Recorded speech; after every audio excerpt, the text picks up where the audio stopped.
Hello everyone and welcome back. It's going to be only a little 20-minute episode today, but I've got some exciting news for you, and I've got the young chap next, well, not next to me personally, he's sitting in his house, but we have got an official site now for my podcasts, where my podcast can then be RSS feed, or I don't know if I said that right, but can then go on some other sites to get more viewers. I'm still going to do the video links onto YouTube because I'm getting some great comments and great feedback off people on there, and I really love that. So I'll still go on YouTube, and I'm just going to put the audio sections out on to my podcast site and go from there.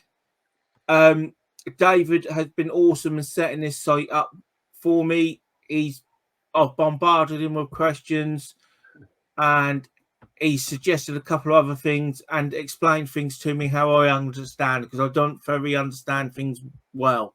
So I'm going to hand over to David just to introduce yourself, and then we'll get cracking. Okay, thank you, John.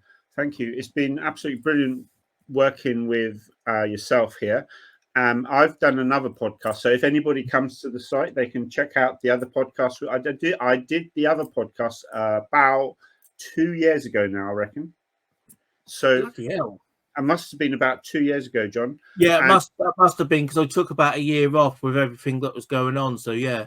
Sometimes it's nice to revisit people in podcast world, and if there's time past, it's like I talked to him 2 years or her 2 years ago. I talked to them 2 years later. A whole load of stuff's happened, and have I become have I become wiser?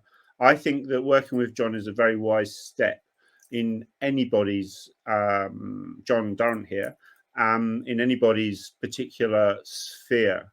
I'll say this: I've been working with. I do talk about machines. I've been working with machines for a period of time, and when I help people with setting up websites and things like that, for me it is quite a natural process.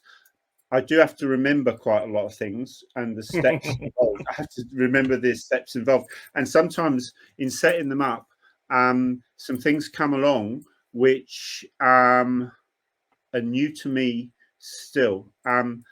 For instance, I in my particular work area, what I do is I work in,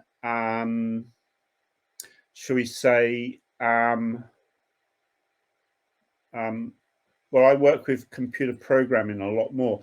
Setting up a website is slightly different from computer programming. It's still technical, but really, computer programming is what I personally really like doing, mainly because it's like playing chess with the computer. It's not like actual playing chess, but it's like every time I tell the computer what to do, John. Every time, John, I tell the computer with a coding move, like I write an algorithm. Sometimes people don't like that word, the algorithm word, but we work with algorithms in computer programming a lot. Every time I write an algorithm, it's like, right, over to you, computer, your move.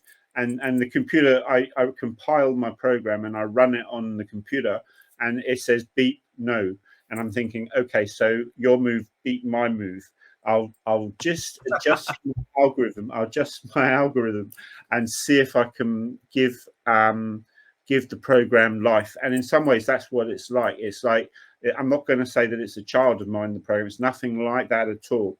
What it is an idea is born. It's like something is extremely it's not that difficult to explain, but when I explain it,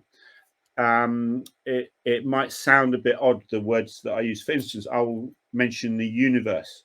Now, when anybody writes something, whenever anybody writes words down on a piece of paper, they're coming from your head and your ideas and your mind. Now, until it comes out of your mind and put on paper, it is not in the universe. It's still in a state of it's like an ethereal state. It's an ethereal state, which is like a wispy kind of not really real until I've actually exposed it to another person. Or as soon as you write it down, even if you write it down and you read it yourself and then you fold it up and put it in a box and don't let anybody else see what you've written, it's like you've exposed your idea to what I'm going to call reality. And so inside your head is imagination. And then when you expose your idea to reality, then it enters the universe and takes on slightly different properties. It's almost like something. Well, have you ever thought this? Whenever you're buying a present for someone, someone, you want to keep it secret, so you go to a shop they don't normally go to in case they bump into you. Say, "What are you doing here?" "Oh, I'm buying a present for you." "Oh no, I told you." Like, I hate buying presents. I haven't got a good imagination to. It's designed. I mean, the way I buy presents, John, is I think, what would they like? First of all, and then you're thinking, I like things like chicken Kievs and baked potatoes and broccoli. I wonder if they'll like that. No, that's not a good present. It is good if they're hungry, but it doesn't last. As long as it hasn't got cheese in the Kiev, I'm all good with that. I understand. And some people, I have another friend, John, who doesn't like cheese as well. He lives in America, but he comes originally from Manchester. So I'm not sure if it's something to do with that, but he's got an aversion to cheese, which is very, very strong. And he goes to pizza restaurants. He doesn't like going them too much, but if there's a pizza like a calzone, sometimes you can get them without cheese. Yeah. And things like that. So yeah, specifically for things like that without cheese. Anyway, off topic. So let's go back on topic. So buying a present is like the thought that goes with it, and the time you spend looking for the present and all the other things that go with it, and keeping it secret, and then revealing the present. And I'm wishing that anybody that buys a present with thought involved, that the person receiving the present is very grateful, because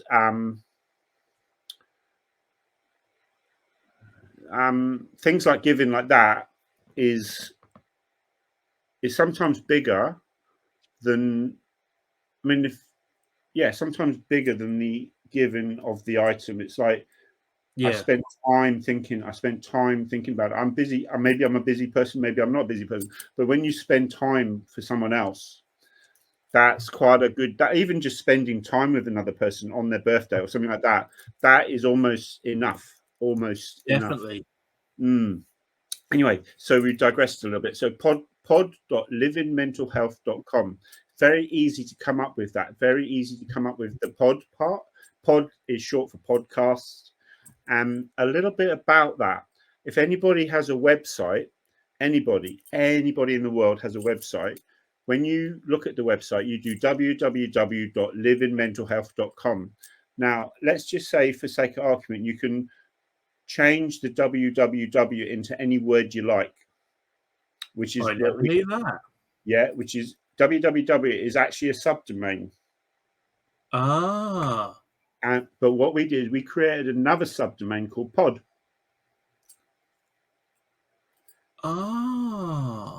And John, you can point those subdomains at another piece of hard disk and put a completely different WordPress site on it. That just blows my mind. And you know how many times I was astonished with what you were doing when we've been working for the last 6 hours on the site. My mind was absolutely blown. Well, let me just say that we've now got a brand, haven't we? We've got a brand called Living Mental Health. Yeah. And you've got a podcast, which is a sub part of that brand. It's like a podcast is part of Living Mental Health is like a blog. And then on the separate from the blog is the podcasting, which is I'm going to say you've become very expert at. And the expertise you exhibit is, whether it's natural to you or not, the technology side, the actual sitting here talking, listening, laughing when I tell things that make you laugh, things like that, that all helps me as well, because it's a reaction. It's like feedback from what I'm saying. yeah, within a podcast, it's good to have feedback from the other person that's in the Definitely. podcast. Yes, of course. And I recorded an episode yesterday, but I forgot to plug my router into the PC, and my signal weren't very bad. So me and the guest I had on have got to redo it, and it's going to be laugh because she told me she couldn't. She's quite pronounced at swearing. And I said, don't worry, so am I. And she only swore once. So my challenge for myself is to get her to swear a couple more times. Well, all I'll say to that, John, all I'll say to that, I don't, you may have noticed I don't swear much. No. I don't feel too strongly about other people swearing. Although in certain circumstances, like in your pub, if you're in a pub or in the street and swearing next to you or maybe at you, that's like a threat. That's like a threat. But yeah, I agree there. In a laughing kind of way, and of course, it doesn't hurt to hear it. I find that communication, you have many words to choose from. Some people have more words to choose from than others. Yeah, my partner comes out with words I've never even come across or heard before. Scrabble, playing Scrabble doesn't always help you win, but it will expand your vocabulary, and you'll eventually get more competitive with. I mean, all I'm saying is from a learning perspective. If you play something like Scrabble with words in it, you may find. Okay, here's a way of looking at it. In any kind of game, there's a winner, loser, or a draw. Yeah. But the way I see games is you spend time with someone and you have conversation in amongst the game, I would hope, and also you I think I'm going somewhere like you learn. There's something you'll learn from the game, and yeah, definitely. Often you'll laugh. When I've played Scrabble with my partner, Hmm. I've had to ask her how to spell words because I'm not very good at spelling, but I then learn from that.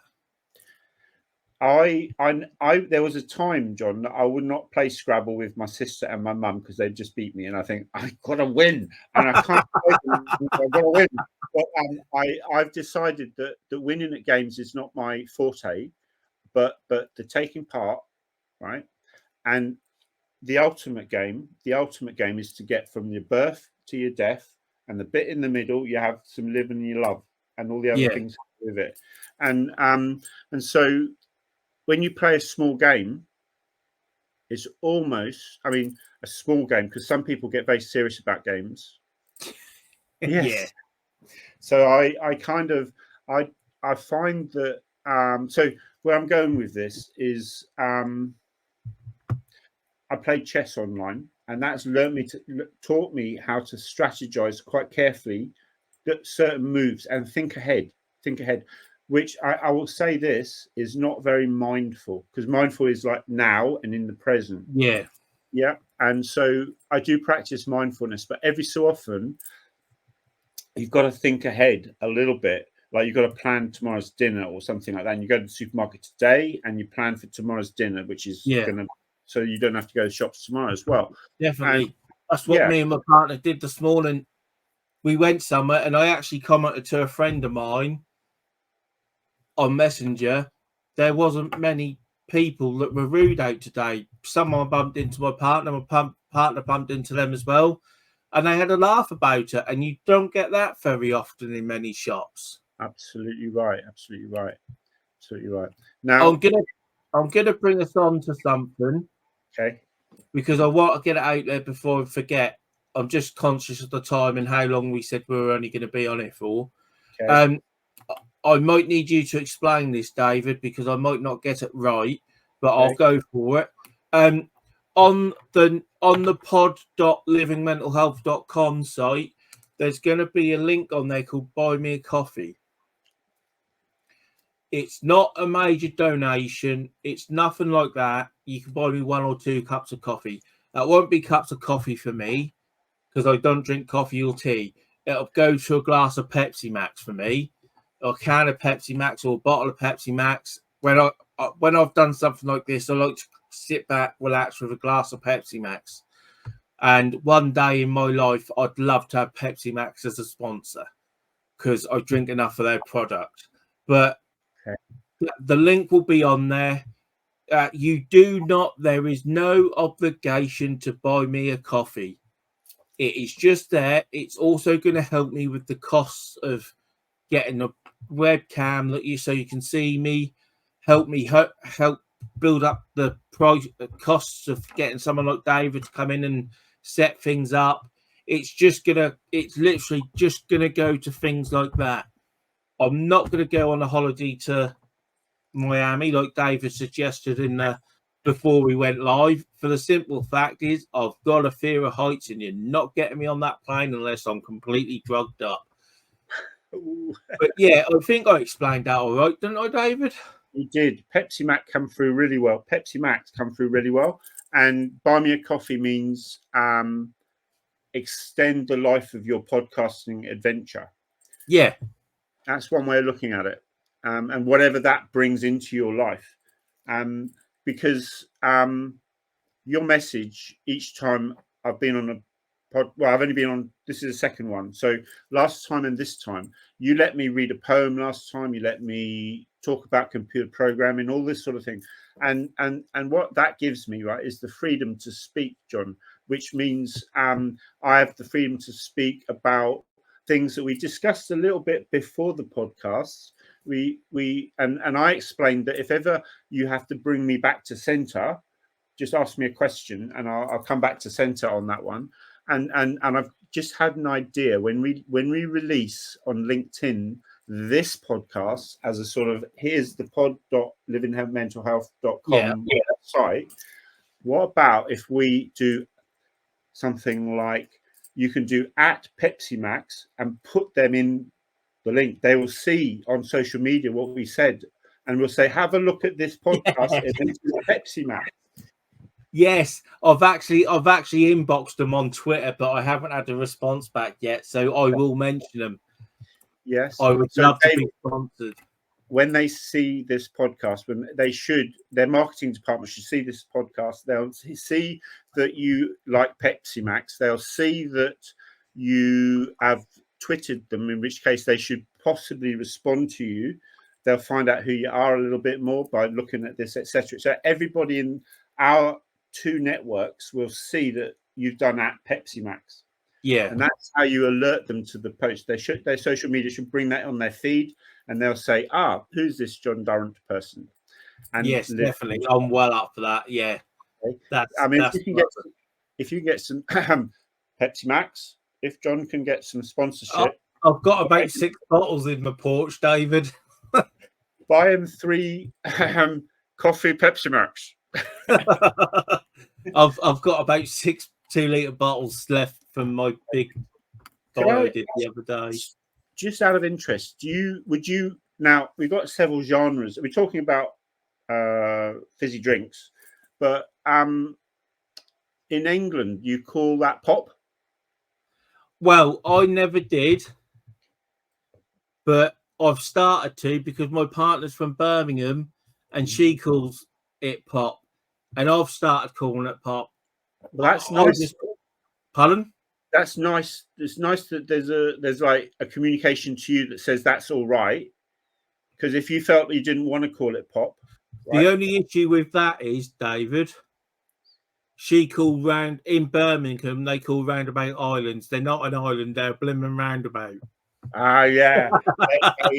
What do they say about spaghetti junctions? Yeah. I don't know, but yeah. I'm going to start bringing this to an end, David, because we've got about 30 seconds left. I might go slightly over, but hey ho, I never go to plan. So we're aiming for Tuesday that this is going to go live. It'll go live on all the channels. Keep an eye out. Send as much love as you can. Just like, shares, even a comment. Because for me, getting that one like or getting that one share or getting that one comment, that does me. I'm high and flying.